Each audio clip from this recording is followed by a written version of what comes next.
हाय दोस्तों, कैसे हैं आप सभी। मैं डॉक्टर आनंद व्यास फिर से अपने YouTube चैनल पर आप सभी का स्वागत कर रहा हूं और आशा कर रहा हूं सभी ठीक है, मस्त है, एंजॉय कर रहे हैं।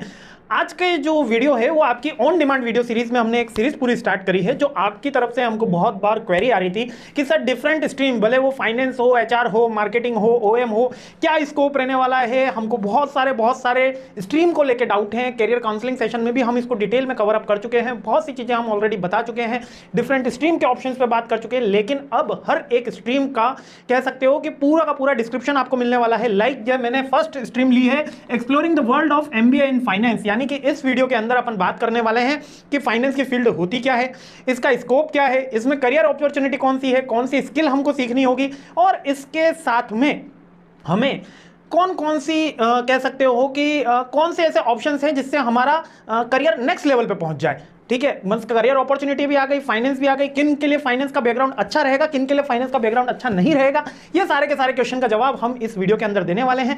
पूरी सीरीज आने वाली है हर सब्जेक्ट के लिए, फाइनेंस, मार्केटिंग, OR, HR, जो भी सब्जेक्ट आपको लगता है कि आप अगर कोई होटल मैनेजमेंट के लिए कर रहे हैं, हॉस्पिटल हेल्थ केयर में कर रहे हैं, तो कमेंट करके मुझे जरूर बताएं कि कौन सा अगला स्ट्रीम में मैं एक्सप्लेन करूं कि ये फील्ड क्या है। तो चलिए वीडियो शुरू करते हैं। अब आपको कॉन्सेप्ट क्लियर हो गया होगा। पूरी सीरीज होने वाली है, हर स्ट्रीम के बारे में पूरी डिटेल में बात होगी। ठीक है, तो सबसे पहले फाइनेंस होता क्या है। फाइनेंस की अगर आप बात करो तो एक आप कह सकते हो कि सबसे बहुत जने कहते हैं मार्केटिंग इंपॉर्टेंट है, HR इंपॉर्टेंट है, लेकिन फाइनेंस एक बिजनेस के लिए लाइफ ब्लड है। आप कह सकते हो कि बिना फाइनेंस के कोई भी बिजनेस रन नहीं हो सकता, बिना फाइनेंस के कोई भी बिजनेस सर्वाइव नहीं हो सकता। कैपिटल होगा तो बिजनेस होगा, कैपिटल होगा तो बिजनेस होगा। इसलिए एक फाइनेंस जो है वो एक ऐसी इकोनॉमी है जो हमेशा कॉर्पोरेट लेवल पे इसकी स्ट्रेटेजी बनाई जाती है, टॉप मैनेजमेंट इसके डिसीजन लेता है। तो फाइनेंस एक क्रूशियल पॉइंट होता है। हमको पैसा कहां से लाना है और कहां खर्च करना है, ये फाइनेंशियल डिसीजन सारे के सारे टॉप मैनेजमेंट के पास होते हैं, और यही फाइनेंस का सबसे की एरिया है। मार्केटिंग, HR ये इसके सब पार्ट्स में आएंगे, लेकिन अगर आपसे टॉपेस्ट पूछा गया कभी भी तो फाइनेंस जो होगा सबसे एकदम जान होता है बिजनेस की, जिसको देख के आप बता दोगे कि ये 2 करोड़ का बिजनेस है या 200 करोड़ का बिजनेस है, तो अब आप सोचोगे वो जो रुपीज है उसी से ही आपने कैलकुलेट कर लिया कि बिजनेस की साइज क्या होगी। ना हमने मार्केटिंग की बात करी, ना मैन पावर की बात करी, केवल और केवल रुपीज की बात करी। ठीक है, अब MBA क्यों करना चाहिए फाइनेंस के अंदर, क्योंकि ये एक आपको गेटवे देता है, एक अपॉर्चुनिटी देता है इस फील्ड में, यानी टॉप मैनेजमेंट में व्हाइट कॉलर जॉब के अंदर जाने के लिए। तो ये पूरा का पूरा इसका इंट्रोडक्शन है। Scope of MBA in finance. अब क्या स्कोप है, करियर अपॉर्चुनिटी कौन सी है, ये शुरू करने से पहले आज के स्पॉन्सर के बारे में बात कर लेते हैं। हमारा आज का जो वीडियो स्पॉन्सर किया गया है वो कॉलेज विद्या की तरफ से किया गया है। एक बहुत ही अच्छा लर्निंग का प्लेटफॉर्म है। जल्दी से इनकी वेबसाइट देख लेते हैं, उसके बाद अपना वीडियो शुरू करते हैं। बहुत ही तगड़ी वेबसाइट है, बहुत ही अच्छा ऑनलाइन लर्निंग का प्लेटफॉर्म है। प्लीज आ गया हूं कॉलेज विद्या के पोर्टल के ऊपर। एक बहुत ही अच्छी ट्रस्टेड वेबसाइट है ऑनलाइन लर्निंग के मामले में। 90,000 प्लस स्टूडेंट ऑलरेडी इसमें रजिस्टर्ड हो चुके हैं। 500 प्लस एक्सपर्ट मेंबर की टीम है। 4.9 गूगल से इनको रेटिंग मिली हुई है, बहुत ही शानदार रेटिंग है। यदि आप ऑनलाइन MBA का सोच रहे हैं, जस्ट आपको क्लिक करना है, एक फॉर्म फिल करना है।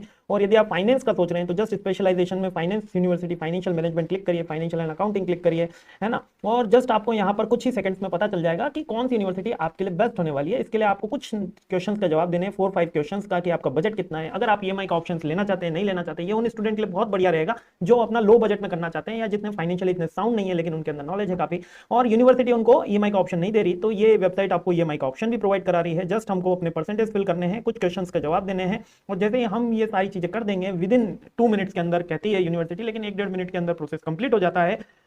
AI पावर के थ्रू हमको पता चल जाएगा कि कौन सी बेस्ट यूनिवर्सिटी हमारे बजट के अंदर होने वाली है। और सबसे ज्यादा मेन कंसर्न हर स्टूडेंट का रहता है कि यूनिवर्सिटी फेक तो नहीं है। उसके लिए आप जस्ट चेक सकते हैं, LP यूनिवर्सिटी, अमृता, बहुत सारी यूनिवर्सिटीज हैं। UGC का रिकॉग्निशन, AICTC का रिकॉग्निशन, NEC का रिकॉग्निशन, और एक सैंपल सर्टिफिकेट भी है। फीस का भी आप ब्रेकअप देख सकते हैं कि आपको सेमेस्टर वाइज कितनी पेमेंट करना है, टोटल फीस का क्या पेमेंट होने वाला है। और अगर आपको फिर भी कहीं कंफ्यूजन है तो आप इनके एक्सपर्ट से बात कर सकते हैं, ऑडियो और वीडियो कॉल के थ्रू आप इनके एक्सपर्ट के साथ मीटिंग कर सकते हैं और अपना प्लेटफॉर्म चूज कर सकते हैं। इस वेबसाइट का लिंक मैं डिस्क्रिप्शन बॉक्स में और फर्स्ट कमेंट में दे दूंगा, वहां से जल्दी चेकआउट करिए और अपने करियर पाथ को एक्सेलरेट करिए। चुनो वही जो सही है। इनकी टैगलाइन है, मुझे बड़ी अच्छी लगी। तो जय हिंद, जल्दी से वेबसाइट चूज करिए, देखिए, एक्सप्लोर करिए अपने करियर के डिफरेंट अपॉर्चुनिटीज के बारे में, डिफरेंट कोर्सेज के बारे में। एक बहुत ही अच्छा डेडिकेटेड प्लेटफॉर्म मुझे लगा, इसलिए मैंने आपको शेयर करा। मस्ट विजिट, और प्लीज कमेंट करके मुझे भी बताइएगा कि आपने कौन सा कोर्स ज्वाइन करा।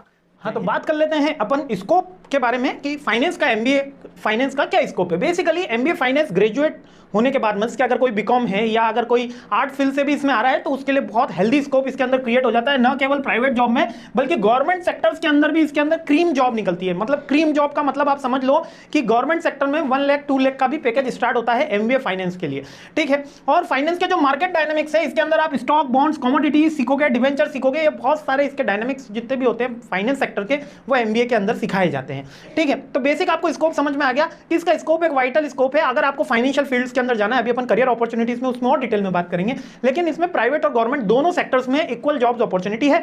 हाँ, इसमें मैं और ये कह सकता हूं कि गवर्नमेंट सेक्टर में थोड़ी सी ज्यादा है, प्राइवेट में कम होती है, क्योंकि यहां पर एक सीएस की एक डिग्री अपने को एडिशनल अगर अपने पास होती है या आईसीडब्ल्यू का कोई कोर्स होता है तो थोड़ा बूस्टअप मिलता है प्राइवेट सेक्टर में, जबकि गवर्नमेंट में तो एमबीए फाइनेंस की स्पेशल वैकेंसी निकलती है, ठीक है। अब skill required for the MBA finance, एक एमबीए फाइनेंस आपने चूज करने से पहले खुद को टटोलो कि क्या ये स्किल्स अपने अंदर है या आप इसमें थोड़ा सा आप इसको डेवलप करना चाह रहे हैं। अगर एम है तो डेवलप्ड हो जाएगी। सबसे पहले एनालिटिकल स्किल, कि कोई भी चीज क्यों हो रही है, कोई भी चीज क्यों हो रही है, एनालिसिस करना हमको आना चाहिए। केवल बैलेंस शीट पढ़ना एमबीए फाइनेंस का रोल नहीं है, उसका एनालिसिस पार्ट होना चाहिए।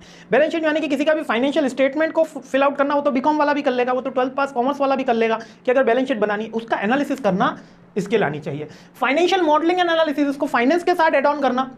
कम्युनिकेशन स्किल एक एसेंशियल पार्ट है हर एमबीए की स्ट्रीम में, भले वो एचआर मार्केटिंग हो, ठीक है। रिस्क मैनेजमेंट आपको आना चाहिए। रिस्क मैनेजमेंट का एक बहुत ही अच्छा वाइटल स्कोप इसमें निकलता है। डिसीजन मेकिंग कि हमको प्लान ए के साथ जाना है या प्लान बी के साथ जाना है। कुछ इथिकल कंसिडरेशन भी हमको फॉलो करने होते हैं क्योंकि पैसे का मामला है, इसलिए इसमें नॉर्मल। अब ये सारी मेरे को ऐसा लगता है कि ये सारी स्किल लगभग डेवलप करी जा सकती है अगर थोड़ा सा भी हमारे अंदर एम है ये डेवलप करने का, कि हम एनालिसिस कर सकते हैं, हम डिसीजन मेकिंग का काम कर सकते हैं।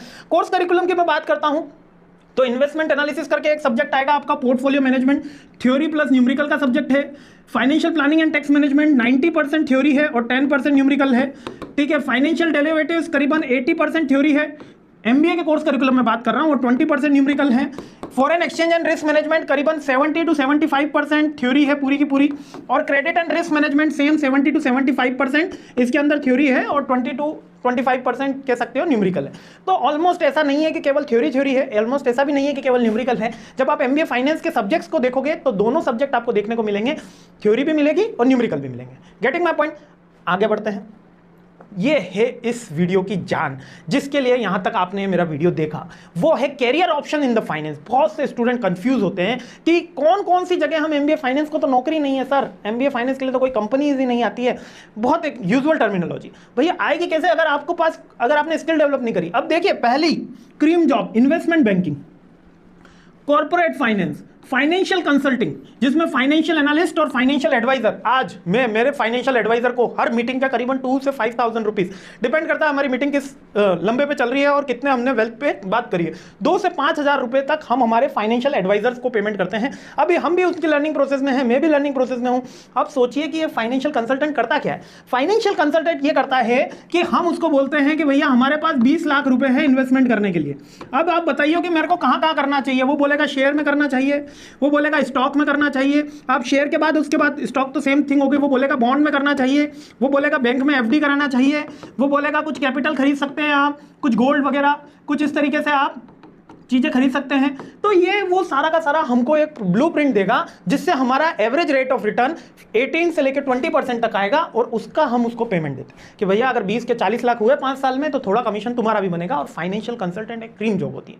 आज लोगों के पास वेल्थ तो है लेकिन उसको यूटिलाइज करने नहीं आ रहा, लोगों की इनकम तो आ रही है लेकिन उसको इन्वेस्ट करने को नहीं पता। म्यूचुअल फंड में एन नंबर्स ऑफ ऑप्शन है, large cap mutual fund, small cap mutual fund, hybrid mutual fund, लेकिन पता ही नहीं है। कौन बताएगा? फाइनेंशियल कंसल्टेंट बताएगा। और ये फाइनेंशियल कंसल्टेंट की जॉब कहां से मिलेगी? एमबीए फाइनेंस के थ्रू मिलेगी। कॉर्पोरेट फाइनेंस, एक कंपनी है अपना वेल्थ मैनेजमेंट करना चाहती है, फाइनेंस के बंदे को हायर करेगी। उसका काम, एक तो बंदों ने केवल ये सोच रखा है कि फाइनेंस का काम केवल अकाउंटिंग करना है, केवल जनरल में एंट्री पास कर देना है, केवल टेली में बैलेंस शीट मिला देना है। नहीं, उसके नेक्स्ट स्टेप पे फाइनेंस का काम शुरू होता है। यहां पर तो आप अकाउंटेंट ही बनते हो, लेकिन फाइनेंशियल एनालिस्ट की जॉब ये है कि कंपनी लोन सबसे कम इंटरेस्ट से कहां से ले सके और मैक्सिमम अगर उसको इन्वेस्टमेंट पर रिटर्न लेना है तो वो कहां से ले सके। ये फाइनेंशियल एडवाइजर की जॉब है, ठीक है। ये सारी की सारी स्किल आपको एमबीए फाइनेंस में सीखने को मिलती है। यही फाइनेंशियल कंसल्टेंट है, कॉर्पोरेट फाइनेंस है, इन्वेस्टमेंट बैंकिंग है, यही सारे सब्जेक्ट जो अभी अपन ने थोड़ी देर पहले देखे वो सब सिखा रहे हैं। रिस्क मैनेजमेंट, हर इंसान की साइकोलॉजी अलग अलग होती है। बहुत से हाई रिस्क टेकिंग होते हैं, बहुत से लो रिस्क टेकिंग होते हैं, बहुत से मॉडरेट होते हैं, ठीक है। तो वो उसके अंदर बताता है आपको कि आपकी प्रोफाइल के अकॉर्डिंग आपको कौन से रिस्क प्लान में जाना चाहिए, और इसमें आपकी एज भी ग्रुप भी आएगी। यदि आपकी एज ग्रुप कम है, यानी कि आप 20, 25, 30 ईयर के हैं, तो वो कहेगा कि आप स्मॉल कैप इंडस्ट्री में अगर इन्वेस्टमेंट करते हो, क्योंकि आपको वेल्थ जो चाहिए वो 50, 55 में चाहिए, तो आपकी हाई रिस्क रहेगी लेकिन हाई रिटर्न भी रहेगा। तो ये रिस्क मैनेजमेंट की बात होती है। लेकिन वहां पर अगर वो बंदा कम रिस्क लेना चाह रहा है, तो मतलब जैसा इंसान होगा, जैसी उसकी साइकोलॉजी होगी और जैसी इनकम होगी, सारी की सारी चीजें फाइनेंशियल एडवाइजर बनाता है, रिस्क मैनेजमेंट बनने वाले बंदे बनाते हैं।